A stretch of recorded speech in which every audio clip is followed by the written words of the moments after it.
মরুভূমির মাঝখানে তুমি যাইতেছো 10 মাইল 20 মাইল 30 মাইল গেছো, যাওয়ার পরে গরমে অতিষ্ঠ হয়ে গেছো। হঠাৎ করে একটা গাছ পাইছো, গাছের তলে ছায়ার মধ্যে তুমি উটের থেকে নামে উটটা রশি দিয়ে গাছটার তলায় বান্ধিয়া এরপরে তুমি ডান হাতটাকে বালিশ বানায় ঘুমায় পড়ছো। মুসলিম শরীফের হাদিস। আল্লাহর হাবিব বলেন ঘুমায় পড়ছো ডান হাতটা বালিশ বানায়া, এরপরে ঘুমার থেকে হঠাৎ করে উঠছো, উঠে দেখো উটটা নাই। হ্যাঁ উটটা কই? উটটা নাই। উটের ফিটে তোমার খাবার ছিল, এখানে টাকা পয়সা ছিল, জুতা মোতা সব ছিল উটের গায়ের উপরে। উটটা সব জিনিস লয়ে পলায় গেছে, তুমি একলা শুয়ে রয়েছো কোথায়? গাছের তলে। উটটা রশি দিয়ে বান্ধা ছিল, এই রশিটা কেমনে ছুড়াইয়া উটটা চলে গেছে। তখন তো তুমি নৈরাশ হয়ে গেছো, হায় আমি তো এই পায়ে হাইটা মরুভূমি দিয়ে পার হয়ে বাড়িতেও যাইতে পারতাম না, যেখানে যাওয়ার জন্য নিয়ত করছিলাম ব্যবসা সেখানেও যেতে পারবো না, আমার মরণ ছাড়া কোনো উপায় নাই। এই জন্য মরণের উপরে কালমা পরে আবার শুয়ে গেছে। আল্লাহ এই ঘুমের মধ্যে তুমি আমাকে মরণ দিয়ে দিও। সে যখন কালমা পরে শুয়ে পড়ছে, ঘুমায় পড়ছে, আর বলছে আল্লাহ এই ঘুমের মধ্যে আমার মরণ দিও। আমি সজাগ হয়ে লাভ নাই, সজাগ হয়ে যাবো কই? এবার খাবারও নাই, জুতাও নাই, হাঁটার কোনো স্যান্ডেলও নাই, যা কোনো বাহনও নাই, উডও নাই, সব গেছে। আমার ঘুমের মধ্যে মরণ দিও। মরণের উপরে নিয়ত করে সে আল্লাহুম্মা বিসমিকা আমুতু বলে ঘুমায় পড়ছে।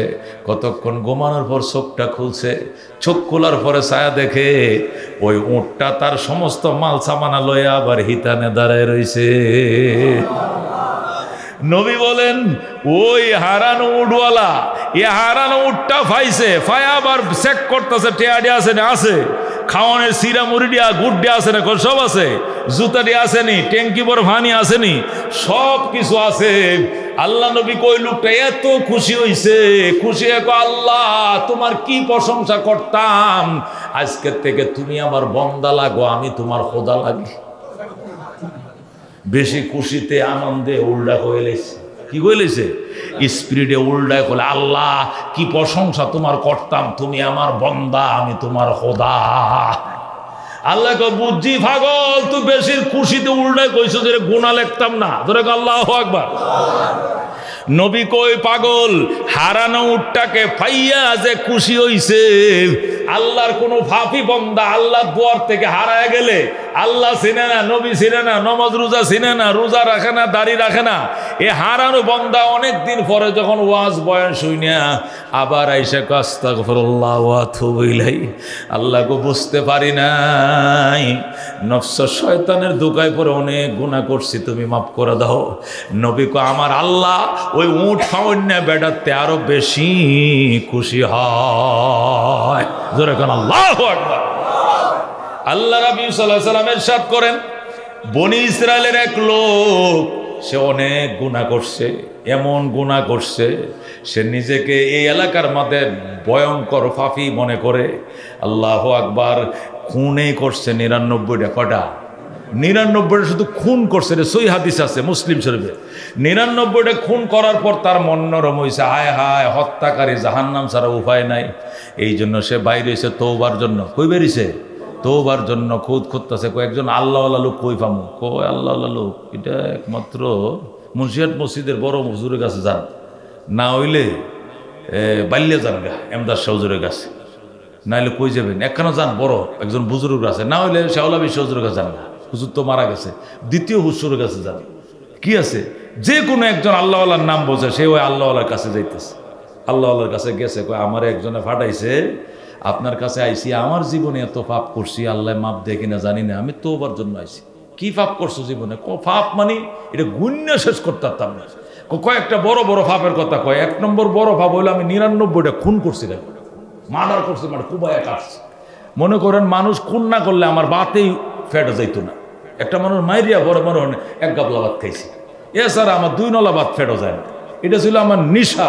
এইভাবে 99টা খুন করার পর ভয় ঢুকছে আল্লাহর। এই জন্য আমনের কথা কইছে, আমনে নাকি খুব আল্লাহওয়ালা মানুষ, বাইলের হিসাবে যেন আপনার কাছে আইছি। লোকটাকে তুই 99টা খুন করে আমার কাছে তোর সাহসটা কত নেব? হারামজাদা বাইরো, তাড়াতাড়ি বাইরো, তোর কোনো তোবা টোবা নাই। অন্য কেউর কাছে যা, আমি তোর তোবা করাইতাম না, তোর তোবা আল্লাহ কবুলও করতো না। তুই 99টা খুন করছিস, আবার কস যে আমি খুন না করলে আমার বাত হজম হয় না। কি খিদা লাগে না, বেড়াগিরি গপ্প করো, ভাগ দিছে তারায়। হুজুর তাহলে কি হইলো কামটা, কি হইলো কি? তোর আমি তওবা করে থাকতাম না, তোর তওবা আল্লাহ কবুল করতো না, করতোই না আল্লাহ। ফাফি বন্দার তওবা কয় না, শুনছি তো তওবার দরজা এখনো খোলা আছে, আপনি দিয়েছেন বন্ধ করিয়া, আল্লাহটা ঠিক আছে চাক্কুটা ফকরতে বাইর করিয়া। এই হুজুরের একটা হুঁজ দেখাইতে দিছে, 21 না 10, 10 না 100, 100 নামাতাটা পূরণ করে দিছে। এমনি মরছি অমনে মরছি, যেহেতু মাফি করতো না আল্লাহ। আসলাম একজন আলেমের কাছে, আপনিও আমার নৈরাশ করলেন, দিছে হেরে জবে করে একবার জাগাত খুন কট হয়েছে 100, আবার বাইরিছে যাই। ওই শুনছে আর একজন আল্লাহর ওলি আছে, ওনার বাড়ি করে নেত্রকোনা সিরাজ সাহ ফিরে কামের এইদিকে রওনা করছে খালি এর মধ্যেই আজরাইল মালাকুল মত আয়া গেছে। আয়া কয় you are arrest, complete cylinder. আপনি তো এরেস্ট, আপনি সিলিন্ডার করেন। আমরা মালাকুল মত আজরাইল আলাইহিস সালাম আমাদেরকে পাঠাইছেন আপনার জান কবজ করার লাগে। এটা ছায়া দেহে নোকটি এরকম লম্বা লম্বা, চোখ দিয়ে আগুন বাইরিতেছে, দাঁত কি জাল মারলে মনে করেন কলজাত ফানি নাই, ভয়ঙ্কর রূপ নিয়ে কি হয়েছে, আযাবের ফেরেশতা আইছে তার জান কি করার লাগে, কবজ করার লাগে। আল্লাহর ওলি কয় আপনারা আইছেন কি লেগে? আমি তো তওবার লাগে বাইরেছি, আমি তওবার নিয়তে বাইরেছি, আমাকে রহমতের ফেরেশতা জান কবজ করবো, আপনারা জান কবজ করতে পারতেন না। এ ফাইট লিয়ে দিয়েছে ফেরেশতা বসা, উমার সাথে সাথে ফেরেশতার গ্রুপ আইছে আর একটা আইসা কয় তোরা সর, তোরা না আমরা। কয় 99টা 100টা খুন করছে, 100টা এই জালেমের জান আমরা কবজ করবো, আল্লাহ ফাটাইছে। কয় না আল্লাহ পরে আমগুরে আবার ফাটাইছে। কইছে যে খুন যতই করুক সে তো তওবার নিয়তে বাইরেছে, এই জন্য হেরারা দেয়া কবজ করা যেত না, তোরা দা আমরা আইছি। দুই গ্রুপে লাগছে মায়ের। আল্লাহ তাআলা আসমান থেকে দেখতেছে, পরে 3 নম্বর গ্রুপ পাঠাইছে, এর হলো বিচারক মন্ডল, তোরা যা বিচার করে দেখা। তৃতীয় গ্রুপ হয়েছে, আইসে কইতেছে আচ্ছা এই বন্দা যে ফাপ করছে, ফাফের জায়গাটা ইন্দা কাছে না নেত্রনা কাছে, এটা মাপ দে, যেটা কাছে হইব এইটাই ধরা হইব। যদি তওবার জায়গাটা কাছে হয় তাহলে তওবার ফেরেশতারা রহমতের ফেরেশতা জান কবজ করবে, আর যেখানে ফাপ করছে এটা যদি মাপলে কাছে হয় তাহলে পাপী বন্দার আযাবের ফেরেশতারা তার জান কবজ করবে। এখন তো আল্লাহ তো জানতাছে এতটুকু না দূরে হইব, আল্লাহ কাট কি হইব, কাছে হইব। এখন উপায়টা কি? আল্লাহ তাআলা আজরাইল দিয়ে ধাক্কা মারে তারা ফালাই দিছে। দুই পাশে মাপলে হেদিক দেয়া এক বিঘাত কি হয় দূরে হয়, আর এদিকে এক বিঘাত কাছে হয়। এমন জোরে একটা ধাক্কা দিছে, হেই ভাই আজরাইল বাড়ি দিলে হইরে একটা দামালি মারে না গোট, ফাউটাউটি টানা টোনা দেয় না, টানা টোনাতে একটা গোট দেয়, হেই পাশে যায় পড়ার পরেই দম গেছে গা। এর মধ্যে ফেরেশতারা মাপ সিগল ফালছে, হিন্দে সিগল ফালছে, হিন্দেও মাপছে, হিন্দার ধরুন নাইলতে পারি মাপছে, হিন্দে নেত্রকোনা মাপছে, দেখা যায় নেত্রকোনা এক হাত একটু কাছে হয়ে গেছে। রহমতের দিকে সে কাছে, রহমতের ফেরেশতা তার জান কবজ করবে, আযাবের ফেরেশতা গাটা উঠ চলে যাও, যেরকম আল্লাহু আকবার। আল্লাহর হাবিব সাল্লাল্লাহু আলাইহি ওয়াসাল্লাম ইরশাদ করেন আরেক পাপী বান্দার ঘটনা, এটাও বুখারী মুসলিমে আছে। এক আল্লাহর বান্দা পাপ করতে করতে করতে করতে নিজের জীবনটাকে ঝাঁঝরা করে ফেলছে। সে মনে মনে ভাবতেছে আমি মরতে দেরি হইব, আযাব পাইতে দেরি হবে না। এই জন্য সে যখন টের পায় গেছে আমি বাঁচবো না, তখন মেয়ে ছেলে আত্মীয় স্বজন সবাই পাশে ডাকছে, ডাইকা গো বাবা এমন পাপ জীবনে করছি, এই পাপ জগতের কেউ করে নাই রে, আমি মরলে সাথে সাথে আযাব শুরু হয়ে যাবে। তোরা একটা কাম করিস, আমার সমস্ত জমি বাড়ি সব তোদেরকে দিয়ে গেলাম, কিন্তু একটা কথা মানবি নি। মানুম কি কথা? আমি মরার পর আমারে খান্দাফন করিস না, আস্থা তো ইস্তা কবরে তোলে উপায় নাই। আস্থা তো কেমনে? আমার আগুন দিয়ে ফুরাবি, আগুন দিয়ে ফুরাইয়া সাইডিও এক জায়গা তুইস না, অর্ধেকটি ছাই ফানিতে ফালাই দিবি, আল্লাহু আকবার বলে, আর অর্ধেকটি ছাই বালির মধ্যে আছে না, হুজুর হাদিসটা আছে কিনা? অর্ধেকটি ছাই বালির মধ্যে ফেলবি, আর অর্ধেকটি ছাই ফানির মধ্যে সাগরে ফেলবি, যাতে আল্লাহ আমারে ফাউন দূরের কথা সাইডিও বিশ্বায় না পায়। আল্লাহ বলে ভাই তো না সাইডিও যাতে কোথায় কি কুজিয়া না পায়। ছেলে মেয়ে কয় আব্বা মানুষ মরলে মুসলমান হিসাবে কাম না করলেও আমরা তো নামের হলো তো মুসলমান, এটা তো কান্দাহন করা লাগবো, কবর দেওয়া লাগবো, ফুললে তোর হিন্দু আর কাজ হয়ে যাবো, কৌগা হিন্দুর কাজ বেটা। আমি তো হিন্দু ধর্ম হিসাবে করতেছি না, আমি আযাবের ডরে করতেছি, কারণ আমার যদি খোদা আস্থা পায় আঁটিতে ভেঙে গেলে আস্থা তো না, এটা আমি বয়ে করতেছি, এটা তো হিন্দু ধর্ম হিসাবে না, বয়ে, কারণ আমার ফাইলে তোর আঁটি রাখতো না, গুঁড়ো করে লাগবো, এই জন্য তো আমার টুকায় না পায়, এই জন্য তোর আমার ফুরবে। চেয়ারম্যান মেম্বারে কেমনে বুঝাইতাম, কহের দরকার 10 টাকা দিবে আমার পক্ষ থেকে, দেওয়া হইলেও মানাবি, আর কবি যে আমার বাবার ওসিয়ত এটা ভালো নে করার লাগবে। চেয়ারম্যান কো আমার কোনো দায়িত্ব নেই, মেম্বার কো আমার দায়িত্ব, তোমার বাপরে হুর বানা কাঠ বানা হানিতে বাসাবে, তোমরা বুঝো না, এটা আমার বোঝার দরকার নেই, আমরা আমার বাপেরা পুরামো। এরপরে বাবা যেভাবে ওসিয়ত করছে এইভাবে ছেলেরা মিলে লাকড়ি তারা ফুটছে, পুরা লাকড়ির ছাই আর ওই গুণাগারের ছাই কি হয়ে গেছে, এক হয়ে গেছে, মিশে গেছে। অর্ধেকটি ছাই ওরা দিয়া ফাইলা দিয়ে নিয়ে নদীতে ফেলছে, নদীর স্রোতে মিশে গেছে। অর্ধেকটি ছাই বালু ক্ষেতের মধ্যে মিশায় ফেলছে। আল্লাহ যেন খুঁজে না পায়, আল্লাহ বলে ভাইতো না। আল্লাহর হাবিব বলে আল্লাহ রাব্বুল আলামিন সাথে সাথে হুকুম করলেন, পানির ছাই তোমরা একত্রিত হয়ে যাও। দল হয়ে গেছে। ও আলু ক্ষেতের ছাই একত্রিত হয়ে যাও, একত্রিত হয়েছে। দুইটা আবার অ্যাটাচড হয়েছে। হাড্ডি ভিতরে হাড্ডি হয়েছে। দম ঢুকছে, খাড়ায় যাও, লাভ দিয়ে দাঁড়ায় গেছে। জিন্দা হয়ে যাও, আল্লাহ তারা আবার জিন্দা মানুষ বানাইছে। যেরকম আল্লাহু আকবার। এবার আল্লাহ জিজ্ঞাসা করে, কিরে রজব আলী, কামটা তুই খিল লেগে করছোস? মুসলমান তুই হিন্দুর মতো ফুরাইতে কইছিলে কেন? ওটা হিন্দু ধর্মর জন্য নয়, মুসলমানে আসিলাম, আপনার মায়ের ডরে কামটা করতাম কইছি, কারণ আপনি আস্থা পাইলে তো রাখতেন না, এই জন্য ডরে কইছে আমরা যেন খুঁজে না পান। কয় এখন পাইছি কেমনে? কয় আমনে তো কুদরতওয়ালা পাইবে নেই, তো কামটা করছোস কি লেগে? করছি ডরে কি এর?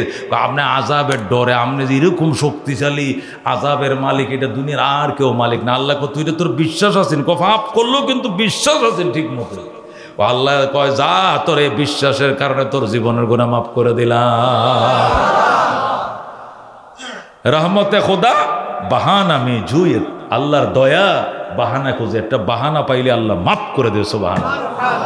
আজকে 2 ফুটা বৃষ্টি যারা বীজে এখানে আইছে, 2 ফুটা বৃষ্টি বীজে যারা মাহফিলে আইছে, একটু কাপড়টি ভিজে গেছে, 2-4টা সিটা পড়ছে, আহারে বাড়ির তাইলে ফানি সিটাটি পড়লো না, মাহফিলে আয় আমার অর্ধেকটা লুঙ্গি বাজামাটা ভিজে গেছে। এই 2 ফুটা ফানি আমার আর আপনার নাজাতের ওসিলা হতে পারে। কথা ঠিক কিনা?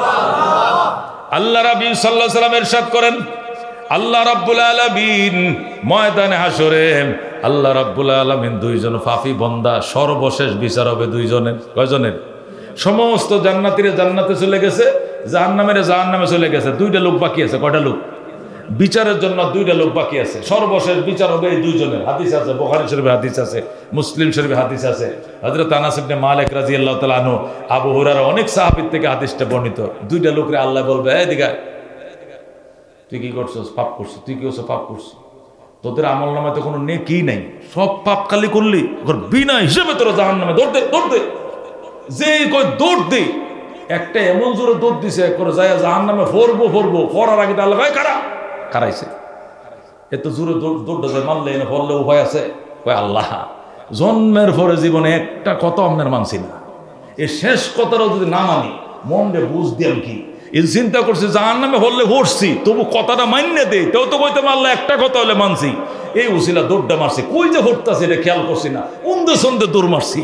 আল্লাহ কয়, এই একটা কথা মানছস, এই উসিলা তোরা মাফ করে দিলাম, যা জাহান্নামে যাইস না, এদিকে যা, ডাইনে যা, জান্নাতে ঢুক। যেরকম সুবহানাল্লাহ। আর একটা তোরে দৌড় দিতে গেলাম, তুই দৌড় দিলি না, কারণটা কি? দৌড় দিছি না, মনে করেন পাপ যতই করছি না কেন, আমার পাপের একটা সীমা আছে, কিন্তু আপনার মাফের তো কোনো সীমা নাই। দেখি শেষবারের মতো একটু আরজি করে আর কসলায় মাফ লওয়া যায় কিনা। আপনি তো অত্যন্ত মায়াবী, দয়ালু, এই জন্য দেখি শেষবারের মতো আকুতিক বিনতি করে মাফ করুন কিনা, এই জন্য একটু খাড়ায় রয়েছে আর কি। 2-4টা থাপা তোপা খাইলেও খাড়ায় তাকে দেখি মাফ হয় কিনা। আল্লাহ কই, এই তুই বিশ্বাসও তোর আছে? কই হ্যাঁ, আমার ইয়াকিন আছে। তোরেও মাফ করে দিলাম। মেরে ভাই ও দুস্থ বুজুর্গ, তাকে বলে ইস্তেগফার। আল্লাহ রাব্বি বলেন, মান লাজিমাল ইস্তিগফার জাআলাল্লাহু লাহু মিন কুল্লি যিকিন মাখরাজা। এই পৃথিবীতে এমন কোন আল্লাহর ওলি নাই যারা আল্লাহর ওলি হইছে ইস্তেগফার ছাড়া আল্লাহর ওলি কেউ হতে পারে নাই। মেরে ভাই দোস্ত বুজুর্গ, মদিনা শরীফ রওজা মুবারকের পাশে লাইব্রেরি আছে। মদিনা যারা হজে গেছেন, কারা কারা হজে গেছেন হাত বাড়ান তো, 2-4 জন আসেননি? মাশাআল্লাহ, অনেক আছে। 1 2 3 4 5 6 7 8, মাশাআল্লাহ, অনেকে গেছে, আলহামদুলিল্লাহ। মদিনা শরীফ দোতলা মধ্যে একটা লাইব্রেরি আছে। এটা আরবি বাদশাহ ফাহাদ ইবনে আব্দুল আজিজ বিভিন্ন কোরআনের তাফসীর বিভিন্ন আরবিতে, বাংলাতে, ফার্সিতে, হিন্দিতে, উর্দুতে, ইংলিশে, মালয়েশিয়া ভাষায়, পৃথিবীর বিভিন্ন ভাষায় ওখানে বইগুলো আছে। তো একটা বই এখানে আছে, বইটার নাম ফজিলাতুল ইস্তিগফার লি আহমদ ইবনে হাম্বল। ইমাম আহমদ ইবনে হাম্বল রহমতুল্লাহ আলাইহি ইস্তিগফার সম্পর্কে একটা বই লিখছেন, ওইটা ওখানে ওই লাইব্রেরিতে আছে। এটা বয়ে বয়ে ফরন যায়, কিন্তু আনন্দ যায় না, আনতে দেয় না। আনতে দিব গো তো ফরন যায়, যে যেটা পারে। আল্লাহু আকবার। এটা পড়তেছি এক জায়গার মধ্যে পাইছি ইমাম আহমদ ইবনে হাম্বল, আমি যে হাদিসটি বললাম সবটি হাদিস এখানে বলছে ইস্তিগফারের কারণে এই মাপ হয়, এই লাভ হয়, এই লাভ হয়। হঠাৎ করে বলতেছে, এক জায়গায় লিখতেছে, কয় আমি একদিন বাইতুল্লাহর হেরেমে ঘুমাই রয়েছি। কোথায় ঘুমাই রয়েছি? হেরেম শরীফের মধ্যে কাবাগর তোয়াফ করতে করতে ল্যাঙ্গ হয়ে গেছি, পরে এক কোনাতে যায় কার্পেটে ঘুমাই রয়েছি। আমরাও ঘুমাই মাঝে মাঝে। আমি এই মাসের 30 তারিখ যাবো বড় হজে, আল্লাহ কবুল করেন যেরকম। আমি আল্লাহ বহুবার নেওয়া হয়েছে, এবারও যাইতেছি। এই যে চলতি মাসের আজ কয় তারিখ? 9 তারিখ। আর 21 দিন পরে 30 তারিখ আল্লাহ সহি সালামতে হজ করার তৌফিক দান করে যেরকম। আমি তোয়াফ করতে করতে করতে আহমদ ইবনে হাম্বল ক্লান্ত হয়ে গেছে। ক্লান্ত হইয়া হেরেমের কোনায় ঘুমায় বসছে। ইমাম আহমদ ইবনে হাম্বল ওই বইটার মধ্যে লিখতেছে, আমি যখন ঘুমাইছি ঘুমের মধ্যে স্বপ্ন দেখতাছি হাসরের ময়দান কায়েম হয়ে গেছে। সুবহানাল্লাহ। কি কায়েম হয়ে গেছে? হাসরের ময়দান। হাসরের ময়দান যে কায়েম হয়েছে, এখন মনে করেন দলে দলে মানুষ লাইনে দাঁড়াইতেছে বিচারের লাগিয়া, হিসাব নিকাশ হইব তো। সব লোক লাইনে দাঁড়াইছে, আমিও লাইনে দাঁড়াইছি। লাইনে দাঁড়ানোর পরে এখন আমল নামা ওজন হইতেছে। কি হইতেছে? ফেরেশতারা যার যার আমল নামাটা ফাল্লাটা দেয়। কেউর ফাল্লা ভারী হয়, কেউর ফাল্লা কি হয়? পাতলা হয়, হালকা হয়, বিভিন্ন ধরনের হইতেছে। ভারী হইলে বেহে খুশি, হালকা হইলে কান্তাছে, নানান ধরনের আমল নামা কি হইতেছে? ওজন হইতেছে। কেউ আমল নামা বাম হাতে পায়, কেউ আমল নামা কি পাইতেছে? ডান হাতে। অন আমার সিরিয়াল আইছে। ইমাম আহমদ ইবনে হাম্বল কৌশলটা কৈতরের মতো কাঁপতাছে ডরে। আল্লাহ, আমার বোন কোনো ভয় হয়, আল্লাহ আল্লাহ করে, আল্লাহ আল্লাহ করে আমি তো আল্লাহ আল্লাহ করতে আছি। আমল নামাটা ফেরেশতারা উঠাইছে, সাথে সাথে ফাল্লাটা নিজ বাটা বেগেছে। সুবহানাল্লাহ। নেকির পাল্লাটা কি হয়ে গেছে গো? বাড়ি হয়ে গেছে। সুবহানাল্লাহ। যখন বাড়ি হইলো, কপাল তো ভালা, নেকের পাল্লা ফামাই আমাল কি ফামান সাকুলাত মাওয়াজিনুহু ফাহুয়া ফি ঈশাতির রাজিয়া। যার নেকির পাল্লা বাড়ি হইব, সে স্বাচ্ছন্দ্যময় জীবন লাভ করবে, সুখের জীবন। যেরকম সুবহানাল্লাহ। আহমদ ইবনে হাম্বল বলেন, যখন আমার আমল নামাটা কাগজটা রাখছে, খাতাটা বইটা রাখছে, আমার লেখাটা বইটা যখন রাখছে, আমল নামার পাল্লাটা বাড়িয়ে গেছে। সুবহানাল্লাহ। তখন ফেরেশতারা আমার ডাইনে হাতে আমল নামা দিছে, দিয়ে কো আহমদ সামনে যাও, তুমি জান্নাতি, যায় মানুষকে জিজ্ঞাসা করো, জান্নাতের গেটটা দেখায় দিবে, তুমি জান্নাতে ঢুকো। সুবহানাল্লাহ। এটা কই দেখতেছি? আমি স্বপ্ন দেখতেছি। কেটা কইতেছে? আহমদ ইবনে হাম্বল বলেন, আমি স্বপ্ন দেখতেছি আমার পাল্লা ওজন বাড়ি হইছে, ডাইনে হাতে আমল নামা পাইছি, আমার কাগজটা দিয়ে কয় গেটে যাও, জান্নাতে ঢুকো। গেটে গেছি, যাওয়ার পরে ঘুরতাছি, গেট পাই না, ঘুরতাছি গেট পাই না। তারপরে আবার ঘুরে ঘুরে ফেরেশতার কাছে আইছি, আপনি যে আমার আমল নামাটা হাতে দিলেন সব পাইলেন, গেটটা তো পাই না। আইনা বাবুল জান্নাহ, আইনা বাবুল জান্নাহ, জান্নাতের গেট কোন দিকে? ফেরেশতারা কইতেছে গেটটা ছিলেন না, ওই যে নারী গোষ্ঠটা তলে একটা লোক বই রয়েছে না, মাথাটা তলবা দিয়া, ওই লোকটারা যায় জিগান, হ্যাঁ আপনারা জান্নাতের গেটটা দেখাই দেবে। যেরকম সুবহানাল্লাহ। ইমাম আহমদ ইবনে হাম্বল কয়, তখন ওই নারীগুলোর কাছে তলে গেলাম, যাই দিয়ে একটা লোক মাথা তলবা দিয়া পড়তেছে, আস্তাগফিরুল্লাহ ওয়া আতুবু ইলাইহি, আস্তাগফিরুল্লাহ ওয়া আতুবু ইলাইহি। আমি যাই তারে সালাম দিলাম। কি দিলাম? ওই লোকটা মাথা তলবা দিয়ে জিকির করতেছে, ইস্তেগফার করতেছে। আমি তারা দেয়া সালাম আলাইক ইয়া শেখ, সালাম আলাইক, সালাম দিলাম। যখন সালাম দিছি, লোকটা আমার দিকে তাকাইছে, তাকায় একটা হাসি দিছে। আমি লোকটারে সিগন্যালাইছি। সুবহানাল্লাহ। সিগন্যালাইছি মানে কোথায় যেন তার দেখা হয়েছে, কোথায় যেন একসাথে ছিলাম, কোথায় যেন তার সাথে সাক্ষাৎ হয়েছে। এটা পরিচিত মানুষ দেখলে চিনা যায় কিনা? আমার অনেকে চেহারাটা চিন্তা শুনে, কোথায় যেন সবার মাঝে হুজুরে দেখছিলাম, এরকম চেহারাটা চিনা লাগতেছে না। আহমদ ইবনে হাম্বল, আমি লোকটারা চিন্তাছি। আচ্ছা যা হোক, আমি বললাম আইনা বাবুল জান্নাহ, ভাই আপনি তো আমার পরিচিত, জান্নাতের গেটটা কোনটা? আমি ঘুরতাছি, গেট পাই না। যেই বলছি জান্নাতের গেটটা কোনটা, সাথে সাথে আই কাজা, আমার ঘুম ভেঙে গেছে। কি ভেঙে গেছে? ঘুম ভেঙে গেছে। ঘুম ভেঙে গেছে মানে কি? স্বপ্ন এলাকাতে। স্বপ্ন কদ্দূর? এর দূর। জান্নাত থেকে ঢুকছে, ঢুকতে পারছে, আহারে খালি গেটটা দেখাই দিব আর ঢুকবো, এই স্বপ্নটা ভেঙে গেছে, ঘুম ভেঙে গেছে, আর জান্নাতে ঢুকতে পারলো না। আহমদ ইবনে হাম্বল ঘুমোতে উঠতে কইতেছে, আহারে কপাল, ইস, আর 2 মিনিট স্বপ্নটা টিকলেই তো জান্নাতে ঢুকে হলাম, ঢুকতাল্লের বাইরে হইলাম না। সুবহানাল্লাহ। আর 5টা মিনিট যদি স্বপ্নটা টিকসই তো, ঘুমটা শালার ঘুমটা ভেঙে গেছে, কি কামটা হইল রে, অনেক আফসোস টাফসোস করতেছে। আরেকজন জিজ্ঞাসা, এ আমো কি স্বপ্ন দেখছো? মা যারা আইতা ফিল মানাম, কি দেখছো? এটা কখন যাইতো না। অনেক কান বৈশা থেকে কল্পনা করতে আচ্ছা, যে লোকটারে সালামটা দিছি আমার গেটটা দেখা দেওয়ার কথা তো চিনে গেছি। সবার বাড়ি তো মিশর, বাড়ি কই? মিশর। ওহো, এটা গত পরশু দিন তার সাথে তোয়াফে দেখা হয়েছে হেরেম শরীফে। ও তো তার ঠিকানা লইছি আমি, সে ঠিকানাটা তো লিখে রাখছি আমি, মনে আছে। যা এরে খুঁজে বাইর করুন। মক্কা শরীফ থেকে সোজা রওনা করছে মিশর, খুঁজে গো 6 মাস গেছে। কয় মাস? 6 মাস 8টা যায় এটারে বাইর করছে। কই বাইর করছে জানো? হোটেলে। কি এর মধ্যে? হোটেলে যায় দেখে এই নান রুটি বানায়। নান রুটির মেকার আর এই কারিগর নান রুটি বানাইছিল না, সোলার ভিতরে দিয়ে যে ঘরে শিখ দে বাইর করে গো। এটা আপনার কই না আছে? আয়া বসছে মুন্সিয়া আইছে। তন্দুর রুটি খাইছো না আপনারা? পরোটা তো বেশি খাইছে, কিন্তু হেডি শহরে বন্দরে এখন গ্রামে আয়া ভরতাছে। নান রুটির কারিগর। কি এর কারিগর? ইমাম আহমদ ইবনে হাম্বল বলেন যায় দেহে রুটি বানায়। আমি বললাম ভাই তাল এদিকে আসেন। আপনি কে? আমি অমুক। ও, আপনার সাথে দেখা হয়েছিল কবে? ওই গতবার হেরেম শরীফের তো অফেরটা নেই। আপনি আমার সিনচন কহ, আমি আপনাকে খুঁজে আইছি। কিনলে গিয়া আপনি জীবনে কি আমল করেন হেরে কন মিয়া? ভাই আমি গরিব মানুষ, হোটেলে রুটি বানাই বেতনে, মাসে 3000 টাকা বেতন, হাজিরা রুটি বানাই। হোটেল আমার না, এটা ম্যানেজার মালিক আলাদা। আমার আছে রুটি বানাই লেগে রুটি বানাই দেই, মনে করেন আমার সারাদিনে 200 টাকা বেতন দেয় না। তুমি আল্লাহর ওলি, এত বড় বেলায়েত তুমি কি দিয়ে অর্জন করছো আমাকে বলো।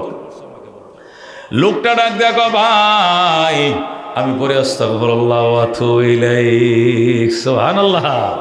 আমি রুটি বানাই আর কাই বানাই, রুটি ঢুকাই, রুটি বের করি, কাম যেটাই করি মুখের মধ্যে জারি আছে আস্তাগফিরুল্লাহ ওয়া আতুবু ইলাইহি। আল্লাহু আকবার।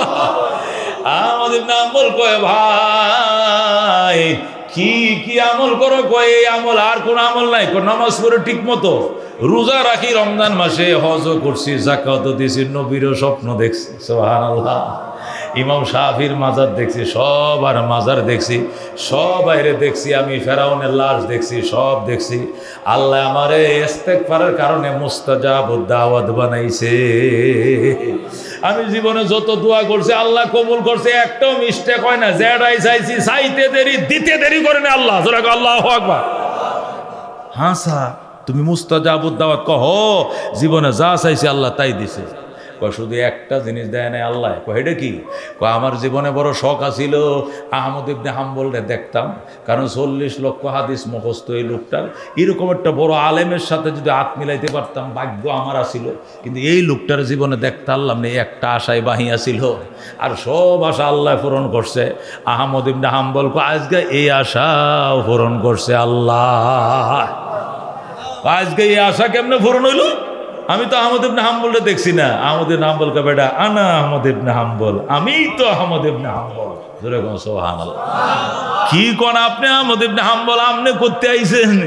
তোরে দেখতে পাইছি, জান্নাতে ঢুকতে পারলাম না, গেটটা পাইলাম না, তোরে জিজ্ঞাসা করছিলাম ঘুমটা ভেঙে গেছিল। জোরে কোন আল্লাহু আকবার। এবার আহমদ ইবনে হাম্বল বলেন এই 6 মাসের সফর কইরাম আমি নির্যাস এটাই পাইছিলাম আস্তাগফিরুল্লাহ ওয়া আতুবু ইলাইহি। এটা দুনিয়ার বড় সম্বল, দুনিয়ার ঋণ শোধ করবে, পরকালের ঋণ শোধ করবে, দুনিয়ার ঋণও শোধ করবে, পরকালের ঋণও শোধ করবে। দুনিয়ার ঋণ হইল কি? দেনা, আর পরকালের ঋণ হইল গুনাহ। যেরকম সুবহানাল্লাহ। এই আলোচনার সারমর্ম কি জানেন? আল্লাহ ইস্তেগফারের দ্বারা 2টা ঋণ শোধ করবে। কয়টা ঋণ? দুনিয়ার ঋণ শোধ করবে, পরকালের ঋণ শোধ করার তৌফিক দিবে। দুনিয়ার ঋণ হইলো দেনা, দেনা মানুষের দেনা ঋণ, আর পরকালের ঋণ হইলো গুনাহ। যেরকম সুবহানাল্লাহ। যারা ইস্তেগফার করে আল্লাহ দুনিয়াতে কোটি কোটি টাকার মালিক বানাবে, পরকালে গুনাহীন জীবন বানায় নিষ্পাপ করে জান্নাত দিবে। যেরকম সুবহানাল্লাহ। হযরত আউফ ইবনে মালিক রাদিয়াল্লাহু তাআলা আনহু নবীজির একজন বীর বিক্রম সাহাবী। ওমর যেরকম মক্কার মাঝে সিংহ পুরুষ ছিল, আউফ ইবনে মালিক মদিনার মাঝে এরকম সিংহ পুরুষ ছিলেন। সুবহানাল্লাহ। কোন নবীজি মদিনায় গেলেন, কই গেলেন? হিজরত করে মদিনা শরীফ গেলেন। এখন আউফ ইবনে মালিক কইতেছে, হুঁচুস রে, পিয়ারা নবী আইছে মক্কার থেকে মদিনা, ল সবাই মিলে দেখা করে এক গেলে। কর্মীরা কয় না বস যাওয়া যাইতো না, কয় কিয়া, লোক বালা না, নওয়াজবিল্লাহ। কি কয় মোহাম্মদ লোক কিনা বালা না। কয় কেন, তোরা কেমনে বুঝলে বালা না? বালা হইলে কি দেশের মানুষ তারাই দিল? বালা হইলে কি মক্কার মানুষ আমগো দেশে আইলো? নিশ্চয় লোক খারাপ, তারাই দিস। যেরকম নওয়াজবিল্লাহ। আর কি সমস্যা? আরো সমস্যা আছে। কি সমস্যা? আত্মীয়তা সম্পর্ক বজায় রাখে না, আত্মীয়তা সম্পর্ক ক্যান্সেল করে আমগো দেশে চলে আসে। এই লোকের সাথে দেখা করতে যাবেন কি লেগে? আউফ ইবনে মালিক বড় মুসিবতে পড়লাম, শুনলাম তারে না বানাইলে আল্লাহ দুনিয়াই বানাইতো না। উনি আখেরি নবী, রহমতুল লিল আলামিন। একবার দেখলে জাহান্নামের আগুন হারাম। হে রে, আমি দেখতে যাইতে পার, তোরা খালি আমার বাধা দেস। আচ্ছা যা, আমি একলাই যাই। গভীর রাত্রে ঘুমোতে উঠা বেগম রেখে, বেগম ভয় পাইও না, আমি এক জায়গায় যাইতেছি। কই নবী আইছে শুনছো মদিনা? কহ আমি ওনার সাথে দেখা করতে যাইতেছি। দিনের বেলায় গেলে আমার কর্মী সমর্থকরা আমারে যাইতে দেয় না, এই জন্য আমি রাত্রে যাইতেছি। একলা একটা তুমি যাইবা, সমস্যা আছে না? আরে নবী নিজে আমার স্বপ্ন দেখাইছে। সুবহানাল্লাহ। নবী বলে আও ভাই, 6 বছর হয়ে গেছে আমি মদিনায় আইছি। 6টা বছর আমি তোরে দেখার জন্য কত আগ্রহী ছিলাম। আফরে তুই তো আমারে দেখার জন্য আগ্রহী নয়। আও স্বপ্ন যুগে কান্দে, নবী গো প্রথম দিন থেকে আপনার জন্য আমি পাগল, কিন্তু আমার কর্মী সমর্থকরা আমার আইতে দেয় না। সুবহানাল্লাহ। আমার কর্মী সমর্থক আমার আইতে দেয় না। নবী কয় কোন কর্মী সমর্থক লাগতো না, তোর আইতের অন্ধকার আইসে যা। আল্লাহু আকবার। আউফ ইবনে মালিক লাফ দিয়ে ঘুম থেকে উঠাম, বিবিরে ডাক দে, বিবি ভয় পায় না, দরজা বাইন্ধে লাও, দর বাইন্ধে ঘুমাও। আমনে কই যান? আমি এক জায়গায় যাইতেছি। কোন জায়গায়? পরে কমু। এই বলে সে রওনা হইছে। বেগম দরজা বানছে, নবীজির দরজায় যায় মদিনায় সালাম জানায়, আসসালামু আলাইকা রাসূলুল্লাহ ফাক্কিল বা। ওগো আল্লাহর নবী, গেট খুলেন। যেরকম আল্লাহু আকবার। নবীকে মানান্তা, তুমি কে? আনা আউফ ইবনে মালিক, আমি আউফ ইবনে মালিক। নবী কো আউফ, তোর জন্য আমি কত প্রতীক্ষায় ছিলাম, তুমি নিয়ে এতদিন আইসো। বাজান কো হুজুর আইছি। আল্লাহর হাবিব দরজা খুলে দিছে। হযরত আউফ ইবনে মালিক নবীজির দিকে ছায়াই রইছে। নবী কই কি চাইলে? মাটিতে বয়। আউফ কো হুজুর এই চেহারার মধ্যে এত নূর আমি আগে জানতাম না। মন চাই শুধু ছায়াই থাকি, আমার পরাদার আশহাদু আল্লা ইলাহা ইল্লাল্লাহু ওয়া আশহাদু আন্না মুহাম্মাদান আবদুহু ওয়া রাসূলুহু। আউফ মুসলমান হয়ে গেছে। যেরকম সুবহানাল্লাহ। হযরত আউফ ইবনে মালিক মুসলমান হয়ে যাওয়ার পর আল্লাহর হাবিব সাল্লাল্লাহু আলাইহি সাল্লাম কো যাও বাজান যাও। আউফ ইবনে মালিক হুজুর জামু যে বিপদ তো আছে সামনে। কো কি বিপদ? হাজার হাজার নেতা কর্মী আমার একটাও চায় না আমি যেন কালমা পড়ি, কিন্তু আজকে তো রাত্রে কালমাটা পড়ে ফেলাইছি। দিনে আমার মই দিব, দিনে আমার মই দিব। রসুলকে একটা মন্ত্র শিখাই দিলাম, তুমি বলবা আস্তাগফিরুল্লাহ ওয়া আতুবু ইলাইহি, পশম ছিঁড়তে পারবে না। এই মন্ত্রটা নিয়ে যারে আউফ কোনো ক্ষতি করতে পারবে না। আউফ ইবনে মালিক কয় ঠিক আছে হুজুর, তাহলে আমি কোনটা পড়বো? পড়বো আস্তাগফিরুল্লাহ ওয়া আতুবু ইলাইহি, আস্তাগফিরুল্লাহ আল্লাযী লা ইলাহা ইল্লা হুয়াল হাইয়ুল কাইয়্যুম ওয়া আতুবু ইলাইহি। যাও। আউফ গেছে। আউফ যায় কয় বিবিরে, পয়গম্বর রে দেইকা একটা মিনিট টিকতে পারে নাই, কালমাটা পড়ে ফেলাইছি। বউ কয় আমারেও পড়াও, আমিও মুসলমান হয়ে গেলাম। হযরত ইবনে আউফ তো মুসলমান হইছে, তার বিবিরেও মুসলমান বানায় ফেলাইছে। বলেন আল্লাহু আকবার। স্বামীও মুসলমান, স্ত্রীও মুসলমান। এবার কাফেররা আইসা বাড়ি ঘেরাও করছে। আইসা কো বস কি কামটা কি ঠিক করছো? ককিতা আমনে নাকি গত রাত্রে যাইয়া অন্ধকারের মাঝে মোহাম্মদের হাতে না কালমাটা পড়ে মুসলমান হয়ে গেছে, নাকি ঠিক করলাই? অফ কয় না, ঠিক করছি না। কই এটাই তো শুনতাম আপনার মনে। তাহলে গেছুন কিনলে গে? কো ঠিক কেছি না বলতে মানে মুসলমান তো আরো 6 বছর আগে অনেক দরকার আছে, 6টা বছর তো দেরি করছি, এইটা ঠিক করছি না। 6 বছর আগেই কালমা পড়ার দরকার ছিল। যেরকম সময় নেতারা কয় এটা কোনার লাগে কইছি আপনারে ঠিক করছি না মানে এটা কোনটা কইলেন আপনি? ঠিক করছি না মানে 6টা বছর তো দেরি করছি তোরার কারণে। তোরা যাইতে দেশ নাই, এইটা আমি ঠিক করছি না। যদি খোদা না খাস্তা এর বছর আমি মরে যাইতাম তো আমি জাহান্নামে গেলাম। এখন যদি আমি মরি সোজা জান্নাতে নবীর হাত ধরে ধরে সুবহানাল্লাহ। কাফেররা কয় ঠিক আছে বুইরিয়া শিখামো সাইজ করবো মই দিমু। আউফ কয় কি দিয়ে মই দিবা? নবী মন্ত্র শিখাই দিছে।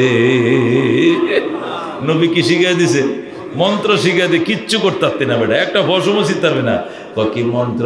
আস্তাগফিরুল্লাহ ওয়া আতুবু ইলাইহি, আস্তাগফিরুল্লাহ ওয়া আতুবু ইলাইহি। নবীজি মন্ত্র শিখাই দিছে, কিছু করতে পারবা না। কাফেররা কয় ঠিক আছে, দেখা যাবে কার পাওয়ার বেশি। আমার আল্লাহর পাওয়ার বেশি। আল্লাহু আকবার। আউফ কাউরে গনায় ধরে না, কোন নেতা কর্মী সন্ত্রাসে গনায় ধরে না। কয় কি সিরবে সিরাজ বেড়া, কিচ্ছু ভাবতে না, নবী মন্ত্র শিখিয়ে দিছে। কাফের রাজায় আউফ ইবনে মালিকের একটা ছেলে ছিল। কয়টা ছেলে? একটা ছেলে। ছেলের কাছে যায়, ছেলের নাম হলো সালেম। কি নাম? সিন আলিফ লাম মিম, সালেম। ছেলের নাম কি? সালেম। হযরতে সালেম। কাফেরা যায় সালেমের কাছে, বলতে সালেম তোর আব্বা যে মুসলমান হয়েছে তুই জানোস? কয় না, আমি নানা বাড়ি গেছিলাম। তোর আম্মা? আমি জানি না। তোর আম্মা মুসলমান হয়েছে, তোর বাপে মুসলমান হয়েছে, তুই কি রাজি? রাজি টাজি তো এখনো কইতারি না, ভাই যাই লই বুঝা লই ধর্মটা কেমন একটু জানি টাইনে পরে কম। কয় না আসিস না বেটা, তুই আমগোর সাথে যোগ দে, তুই আমগোর সাথে থাক, তোরে লইয়া তোর বাবারে এমন একটা শেষা দিব, ইসলামের নামটা করে মুচ্ছালাম। যেরকম নাউজুবিল্লাহ। সালেম আমার লইয়া আমার বাপের শিক্ষা দিবা, আমার সাথে লইয়া আমার মার শিক্ষা দিবা, অত বড় সাহস! যাও, দেরি করছিলাম বিল ফাতারে কোনা কন্যা।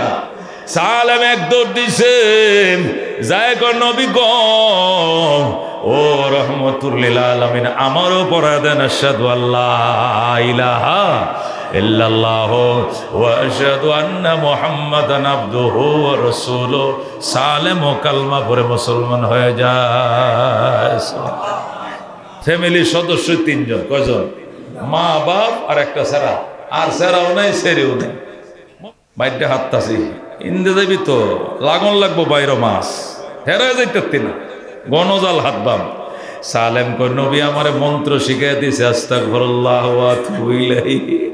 আমার মারেও শিখাইছি, বাবাও শিখছে, আমিও শিখছি, কিছু করতে পারবা না। তাতে ইমানের ইয়াকিন আছে। কি আছে? আল্লাহর উপরে ইয়াকিন আছে, তো এই জন্য পাত্তায় দেয় না। মেরে বায়া দোস্ত বুজুর্গ, আরেক দিনের ঘটনা তাফসীরে রুহুল মাআনিতে লেখে, হযরত আউফ ইবনে মালিক একদিন টাকা দিয়ে ছেলে সালেম রে বাজারে পাঠাইছে। আমাদের দেশে আগে যে খোলা বাজার দিয়ে বইতেন না বিল লিখতে, সন্ধ্যার পরে আবার গাড়ি উঠিলে বাই জায়গা এরম বাজারটি আছে না? অন আছে না? আপনার দিকে 2-1টা আছে। এমনি মুন্সিরাত তো সারা এটা রাইতো দিন তাহে তো গড়েই, এছাড়া খোলা বাজার আছে না কত? সোমবার সোমবারে খালি জমে বিকালবেলা, সন্ধ্যার পরে আর নাই। এরকম বাজার বইতো মদিনা। হযরত আউফ ইবনে মালিক তার ছেলেকে সালেম রে পাঠাইছে, বাবা যান মদিনার বাজার থেকে তরকারি আনবে, মাছ আনবে, এই আনবে, ওই আনবে, নুন আনবে, তেল আনবে। বেলা ডুবার আগে এসে যাবে। দুশ্মন কিন্তু গুড়গুড় করতেছে। দুশ্মন কি করতেছে? গুড়গুড় করতেছে। এই জন্য দিন সকালে আয়া পড়বে, এই বাজারটি আনবে, টেহা দিয়া বাপেরটা চৌতালিকে হটাইছে। হযরতে সালেম বাজার করছে, বাজার করে 2 হাত ভরে 2টা ব্যাগ ভরে বাজার নিয়ে বাড়িতে আইতেছে। একটু সন্ধ্যা হয়ে গেছে, রাস্তায় খেজুর বাগানের মাঝখান দিয়ে সালেম আইতেছে। ইতিমধ্যে 10 জন সন্ত্রাসী, কয়জন? 10 জন সন্ত্রাসী রাস্তার মাঝে দাঁড়ায় রয়েছে খেজুর বাগানে। ওরা আগের থেকেই এটার পিছে লাগছে, যাইতেছে কোন সময়, আইব কোন সময়। সন্ধ্যাবেলায় অন্ধকারে হযরতে সালেম আসতেছে, পড়তেছে আস্তাগফিরুল্লাহ ওয়া আতুবু ইলাইহি, মন্ত্র কিন্তু মুখে জারি আছে, জারি আছে। হঠাৎ করে 10 জন সন্ত্রাসী আইসা সালেমের চোখ বাঁধছে। কি বাঁধছে? চোখটি বাঁধছে, মুখ বাঁধছে, বান্দিয়া হাটটি পিছন দিয়ে বাঁধছে, বান্দিয়া বাজার দিয়ে নিয়ে গেছে, নিয়ে মরুভূমির মাঝখানে গর্তের ভিতরে লুকায় দিছে। যেরকম নাউজুবিল্লাহ। হায় হায়, হযরতে সালেম ওই মরুভূমির মাঝখানে মাটির নিচে ঘর, ওই ঘরের ভিতরে ঢুকাইয়ার পরে লকাপে তালা মারছে, গিরিলে তালা মারছে। এর কয় সালেম এবার কত রে কে বাঁচাইবে? আল্লাহ বাঁচাইবে। সুবহানাল্লাহ। আল্লাহ বাঁচাইবো, তাহলে দেখা যাইব তোর আল্লাহ তোর এনতে ছুটায় নিতে পারে কিনা, কো পারবো। সুবহানাল্লাহ। ইমান কেমন দেখুন, কো পারবো আমার আল্লাহ ছুটায় নিত, কো পারবো। আচ্ছা দেখা যাইব 10টা রামদা লয়ে এরকম দাও লয়ে দাঁড়াইছে, যেটা এরে নিতে আইব এর কুবায় কাইটেলাম। সালেম কো আচ্ছা পরে কাটিস, আমার এক বদনা পানি দেখো কিনলে কোন নামাজের টাইম যাইতেছে, মাগরিবের নামাজটা পড়তে দেশ নাই। আমি বাজারটি বাড়িতে নিয়া বাবার সাথে জামাতে নামাজ পড়তাম, কিন্তু তোরা আমার অপহরণ করছস। বাবাও মন্ত্র পড়তেছে, মাও পড়তেছে, আমিও পড়তেছি, আমার হজম করতে পারবা না। ইমান তো শক্ত, কিন্তু কাফেররা কয় তোর খোদা তোরে বাঁচাইতে পারবে না। সালেম কো দূর বেটা, আগে এক বদনা পানি দে, নমাজের টাইম যাইতেছে। তোর আল্লাহরে কো পানি দিত, আল্লাহরে পানি দিত কইতাম। আচ্ছা ঠিক আছে। আল্লাহ, ও গো আল্লাহ, তোমার এলে কিভাবে মস্কারি করে দেখো। এখন তুমি যদি কুদরত না দেখাও তাহলে মানুষ তোমারে হালকা ভাববে, এই জন্য দেখাও, শক্তি দেখাও। সাথে সাথে দ্রিম দ্রিম করে 2টা ডাক মারছে দিনটা। এই যে একটু আগে ডাকটা দিছিল, দিয়ে আয়া পড়ছে, দেখছেন নি? দিনটা ডাক দে, হাইরে বাতাস, হাইরে তুফান, যেমনে ঠাডা এমনে বিজলি, এমন তুফান। ধরে আল্লাহু আকবার। আরবরা তো ঝড় তুফান দেখতে অভ্যাস নাই। 6 মাস একবার মেঘ হয় না, 2 বছর একবার বৃষ্টি হয় না। যেই মাত্র ঠাডা বৃষ্টি শুরু হয়েছে, ওই 10টা রামদা কিরিস ফালায় তো লুঙ্গি থুইয়া যেদিক পারে দিক ফলাইছে। ওই আল্লাহ, মুশকিলা মুশকিলা মুশকিলা, বিপদে আছে বিপদে আছে, যেদিক পারে দিক ফলাইছে। হযরতে সালেম কয় কিরে যাস কই? কয় তোর খোদার গজবায় পড়ছে, তাও যাইত না। দৌড় লাগাইছে, যেদিক পারে এদিক যায়। সালেম আইসে গিরিলের কবজারে ধরে টান দিছে, টাস টাস করে কবজা খুলে গেছে। হযরতে সালেম দৌড়ায় মদিনার দিকে রওনা হইছে, কিন্তু চোখ বান্ধে আনছে মদিনা কোন দিকে এখন চিনে না। চোখ বান্ধে কি পশ্চিম বানিয়েছে না হুব বানিয়েছে না দক্ষিণ বানা উত্তর বাসে, তো দিক বুঝে না। আল্লাহরে ডাক দিয়ে কো আল্লাহ, আল্লাহ গো মদিনা কোন দিকে আমার চিনা দাও। আমার আম্মায় কানতেছে আমার লেগিয়া, আমার আব্বায় কানতেছে আমার চিনা দাও। হঠাৎ করে আওয়াজ আইতেছে, ডাইনে যা ডাইনে যা, ডান দিকে মদিনা। জোরে কোন সুবহানাল্লাহ। হযরত সালেম কো আমি ডান দিকে রওনা করলাম, আর পড়তাছি আস্তাগফিরুল্লাহ ওয়া আতুবু ইলাইহি। জোরে কোন আল্লাহু আকবার। কিছু দূর যাওয়ার পর দেখি, কিছু দূর ডাইনে যাওয়ার পর দেখি শত শত উট দাঁড়ায় রয়েছে। কি বড় বড় উট, আমি গুনছি, গুন্না দেখে 100টা। কয়টা? 100টা উট একটা দড়ির মাঝে বান্ধা। কয়টা দড়ি? লম্বা দড়ি, সব দিন নাহালের মাঝে বাঁধতে তুইছে, গলার মাঝে। 100টা উট একটা লম্বা রশিদে বাঁধা দাঁড়ায় রয়েছে। উটগুলো ফাংসা পাইতেছে এইভাবে। হযরত সালেম হাইরে, এই তুফানটার মাঝে কার উটটি বাঁধাইতেছে রে, কার গোয়াল করে ভাঙ্গা বাঁধাইতেছে, বাতাস এদিকে ঠেলাই লয়ে যাইতেছে গা। হাহারে কার সম্পত্তি আজকে মরুভূমিতে বাসা যায়। আওয়াজ আইতেছে, সালেম এটি কাহার উট নয়, এটি আমি আল্লাহ তোর জন্য হাদিয়া দিছি, গিফট দিছি, তুই তোর মা বাবার জন্য নিয়ে যা। সুবহানাল্লাহ। হযরত সালেম রে আল্লাহ ডাক দেয়, সালেম এটি অন্য কারো উট নয়, এটা গিফট অফ দ্য রব। এটা রবের পক্ষ থেকে তোরা গিফট করা হয়েছে, হাদিয়া দেওয়া হয়েছে, উপহার দেওয়া হয়েছে, এটা তুই লয়ে যা লয়ে যা। আল্লাহু আকবার। সালেম কো 3বার যখন এই শব্দটা এসে শুনলাম, তখন আমি রশি ধরে এক কিনার দিয়ে টান দিলাম। এতটুকু উট আমি একলা নিব কেমনে? ও মা যেই মাত্র রশিদের সামনে ধরে টান দিছি, সেলসেলে সব দিয়ে আমার পিছন দিয়ে রওনা করছে মদিনায়। আমি মরুভূমির যাইতেছি, আর কে যেন আমার সামনে দেয়া উড়ে আমার রাস্তা দেখা দেয় লয়ে যাইতেছে, আমার আর চিনন লাগে না। যেরকম সুবহানাল্লাহ। ওই দিক দিয়ে সালেমের বাবা হযরত আউফ ইবনে মালিক নবীজির কাছে গেছে, যায় কয় ইয়া রাসূলুল্লাহ, ভূতের বাজারে পাঠাইছিলাম, আর খবর নাই। নবী কয় তোমার ছেলেকে সন্ত্রাসীরা অপহরণ করে নিয়ে গেছে, গুম করে ফেলাইছে। হুজুর আমি কি তা করতাম? কয় ইস্তেগফার পড়তেছো? কয় এটা তো এই তাসবিহ তো চালু আছে। কত হলে নফল রোজা রাখো, রাখছে নফল রোজা। ইফতারের পরে আইসো, ইফতারের পরে আসছে, নবী কো ভাইছো ছেলেটা? কো ভাই নাই। আরেকটা রোজা রাখো, আরেকটা রোজা রেখে ইফতার করে আইসো, আরেকটা রোজা রেখে ইফতার করে আইসো। কিরে আও ছেলে ভাইছো? কো ভাই নাই। আরেকটা রাখ। 3 নম্বর রোজা রাখছে, রাইকা সেহরি খাইছে, ইফতার করছে, আইসা কান্দে নবী গো চোখে পানি নাই, আমার বেগম অজ্ঞান হয়ে গেছে, ফুতের জন্য কানতে কানতে কলিজা শুকায় গেছে, খাওয়া নাই, নাওয়া নাই, গোসল নাই, ঘুম নাই, সেও পাগল নিয়ে আমি পাগল, হুজুর আমার সামনে কেমনে পাইতাম আমার ছেলেকে? নবী কয় আমি মোনাজাত করব, তোরা আমার সাথে আমিন আমিন কবি। সুবহানাল্লাহ। নবী কয় সালেমের বাপ এত ভয় করস কি লেগে বেটা, মন্ত্র শিখাই দিছি না, টেনশন নাই, আমি এখন মোনাজাত করবো, আর তোরা মা বাপ কি করবি? আমিন আমিন কবি। আল্লাহ নবী ডাক দেখো, আল্লাহ অন্য কোনো অপরাধ নাই, সালেমের অপরাধ একটাই, কালমা কেন পড়ছে? আল্লাহ তোমার শক্তি দেখাও, যত বড় কঠিন বন্দিশালায় থাকে, নবীর চোখের পানির বরকতে সালেম রে মায়ের কাছে ফেরত পাঠাও। জোরে কও সুবহানাল্লাহ। হযরতের নবী মুনাজাত করে কান্দে, আর আউফ ইবনে মালিক এবং তার স্ত্রী কয় আমিন আমিন, মা বাপ কয় আমিন, নবী কয় মুনাজাত করে। হঠাৎ করে নবী কয় বিরহমাতিকা ইয়া আরহামার রাহিমিন, মুনাজাত শেষ, যাও। নবী মুনাজাত শেষ করছেন কি লেগা? কবুল হয়ে গেছে। যখন আল্লাহু আকবার। কেমনে?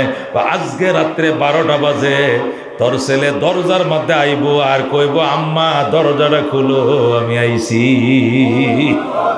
আজকে রাত 12টা বাজে ভাবি, তাই কয় নবীর কথা মিথ্যা হয় না। স্বামী স্ত্রী সোজা বাড়িতে যায়, দরজায় যায় নামাজ বিছাইছে, বিছায় নামাজ পড়ে সালাম ফিরায়, আর গড়ি দেখে 12টা কোন সময় বাজবো, ঠিক 12টা বাজছে।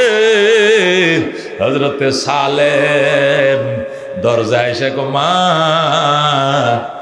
আমি আইছি, দরজা খোলো গো মা। সুবহানাল্লাহ। তাফসিরে কিতাবে লেখে আল্লাহ নবী সাল্লাল্লাহু আলাইহি সাল্লাম দোয়া করছে, কবুল হয়ে গেছে। সালেমের মা সালেমের বাবা দুইজন দরজায় যায় নামাজ বিছো নামাজ পড়ে, হঠাৎ করে শুনে দরজাটার পাশে দাঁড়ায় একটা ছেলে কইতেছে মা গো দরজা খোলো গো মা, আমি সালেম আইছি। মা টাস করে দরজাটা খুলছে, খুইলা দেখে সালেম আছে, সালেমের হাতে একটা রশি। সালেম ডাক দিয়ে কো মা বাবা কই? কো আছে তো তোর বাবা। ও বাবার গেলো উঠটি গরনি তো 100 উঠ হাদিয়া পাইছি। এরকম সুবহানাল্লাহ। আউফ ইবনে মালিক ডাক দিয়ে কো সন্তান তোর জন্য কানতে কানতে চোখে আর পানি নাই, তোর জন্য কানতে কানতে উপবাস, 3 দিন গোসল নাই, খাওয়া নাই, নাওয়া নাই, শুধু ফানি দিয়ে সেহরি খাইছি, ফানি দিয়ে ইফতার করছি, পেটে আহার যায় না। একমাত্র সন্তান তোরে গুম করে ফেলাইছে, অপহরণ করে ফেলছে, তোর জন্য কাঁদছি, তোর জন্য 3টা রোজা রাখছি যাতে তোরে ভাই আল্লাহ যেন তোরে খাওয়ায় দেয়, এই জন্য আল্লাহর কাছে 3টা রোজা রাখছি। আমি তো উটের জন্য রোজা রাখি নাই, তুই কার উঠে ধরে লিয়ে আইসস?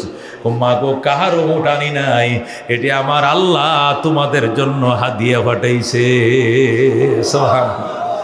আউফ ইবনে মালিক কয় না আমি মানি না, আমি অন্য কারো উট ঘরে ঢুকাবো না, আমার উট আমারটা আমার যথেষ্ট, অন্যের উট আমি ঢুকাবো না। মা মানে না।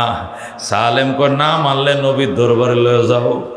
এবার সালেমের মা সালেমের বাবা সালেম 3 জন কেছে নবীর দরবারে যায়, কয় রাসূলুল্লাহ আমার সালেম আইছে। হুজুর কয় তোমার সালেম জীবনে আইতাত না, আমি নবীর দুয়ার বরকতে সালেম আইছে। যেরকম সুবহানাল্লাহ। হুজুর সালেম রেফায় তো খুশি হয়েছি, কিন্তু একটা ঘটনা খারাপ করছে। কয় কি ঘটনা? কয় কার যেন কত উট ধরে লই আইছে, আমি তো উটের জন্য পাগল ছিলাম না, এটি আনছে গিল্লে গিয়া। নবী কয় কিরে সালেম কার উট আনছস? হুজুর এটা কার উট নয়, এটা আমার আল্লাহ আমার হাদিয়া দিছে মা বাবার জন্য। আল্লাহু আকবার। আল্লাহ আমাকে হাদিয়া দিছে, এটা কার উট চুরি করে আনি নাই। আপনার বিশ্বাস না হলে আরশের মালিকের কাছে টেলিফোন করেন। সুবহানাল্লাহ। আল্লাহ নবী কো ঠিক আছে। আল্লাহ নবী ডাক দেখো আল্লাহ জিবরাইলকে পাঠান, এ উটগুলো এটি সালেমের জন্য আপনি দিছেন নাকি হে চুরি করে আনছে এটা একটু কয়ে দেন। সাথে সাথে হজরতে জিবরাইলকে পাঠায় দে আমার আল্লাহ। হযরতে জিবরাইল আলাইহিস সালাম সূরা তালাকের 2 নম্বর আয়াতের এই অংশ নিয়ে হাজির হয়ে যায়। যেরকম সুবহানাল্লাহ।